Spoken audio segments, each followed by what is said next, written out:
Hello, Journey friends. Welcome back to this week's Along the Journey. You know, a few episodes ago, Aladdin, do you remember meeting our Journey friends? Yeah, maybe you do. He goes by Al, he goes by Albert, and ever since our adult girls left the nest and started building their own several years ago, he goes as often referred to as just simply my shadow. Maybe you've seen us driving around town in Big Blue. But Aladdin, just love this 11-year-old friend of mine. And you know, before Aladdin, there was Cassie. Before Cassie, there were Jake and Cisco. Before Jake and Cisco, there were Bojo and Happy. And there was once upon a time a young man and his white Appaloosa horse named Warrior. There's even been a rabbit named Jenkins along the way. These pets and so many more we love. We love most all animals and all of creation that is around us. And I think they are wonderful companions. They keep us moving and active. They're good friends. They a lot of fun, and so we love being around animals. And but you know what? I say all that just because I want us to also be very clear that we are not simply animals, a smarter mammal, so to speak. That there's something about us that is distinct and unique to all of creation, including our pets. We are superior because we are designed in the image of God. We have been created with a distinct purpose. And this week in Journey, as we've been looking at worldviews, we're taking a look at what that means to have a worldview, a biblical worldview about our design and our purpose as being in the image of God. And I'll also tell you, this whole section has really been moving us cumulatively. So it builds on one another. We're going someplace with this. We started with just understanding what worldviews were, that we all filter all of our decision making, our priorities, our behaviors through some sort of lens. And we want to do that, have that lens be God's Word. And from that, we then develop our own understanding of truth relative to the origin of the universe, the origin of life. And then within that life, what we see is our place in this universe, in that life. And so this week we're looking at what that place is, and we're moving us toward why that is to be valued and how we're to live out that purpose with that unique place and position that God has given us. Yeah. That's right. This week is the Blue Year, Section 5, Unit 4. And we've been looking at the worldviews, and then we looked at the universe, and then we looked at creation itself, all life. And this week we're looking at God's special design for human life. And as you do, 3 key takeaways that I would suggest your group spend some time on. The first is in the Scriptures and in the truth section from Genesis 1, 24 through 31, and then again in chapter 2, that is 7 and 9. There are at least 6 ways, and most groups can identify 7 or 8, that we, humanity, that God spoke into man and woman and created them unique to all other creation.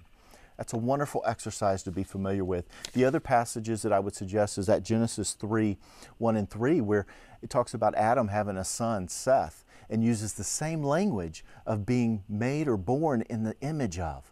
And so we start to talk about what does that mean to be made in the image of God? To be made in the image of where Seth and Adam is an example, that there are parts of, there is a representation of, although it's not the exact replica.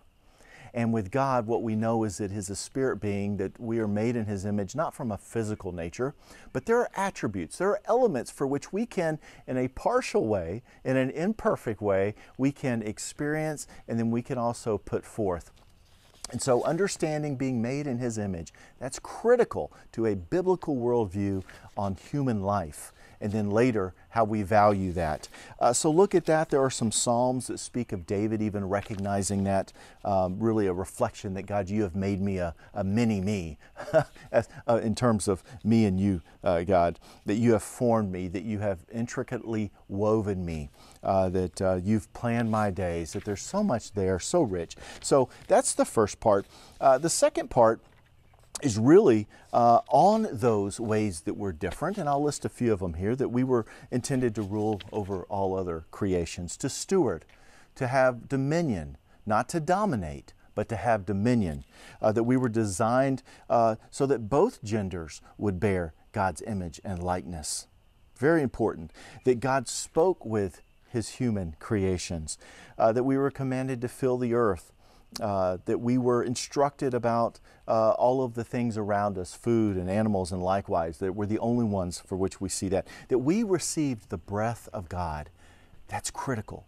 That the spirit, the breath, the soul was given to us as His created beings. So the second item then is in the equipping. When you think at that whole list, are there any of those that challenge you, that you struggle with, that you find difficult in explaining to someone that doesn't have a biblical worldview? Great point of reflection. Talk about that with your group, and how might you have that conversation around those areas if someone disagrees because of their worldview.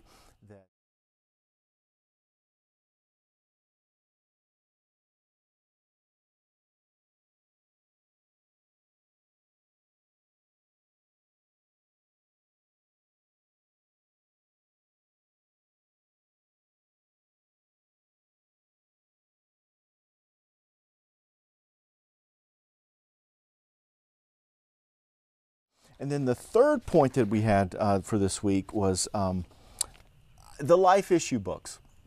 Now, I know those are mixed reviews. Some of our groups, you keep asking for more because you keep handing them all out. That's wonderful. That's what they're intended for.